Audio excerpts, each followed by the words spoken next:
Bismillahirrahmanirrahim. Assalamualaikum warahmatullahi wabarakatuh.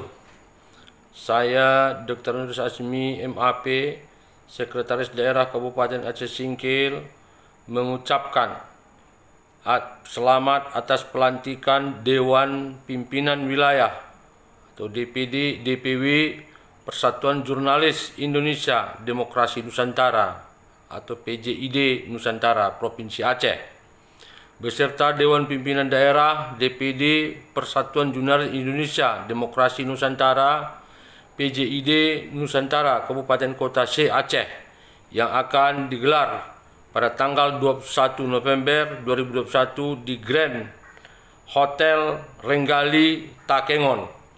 Semoga PJID Nusantara terus berjaya, berkembang, dan mampu menjadi payung bagi para jurnalis agar lebih profesional ke depan.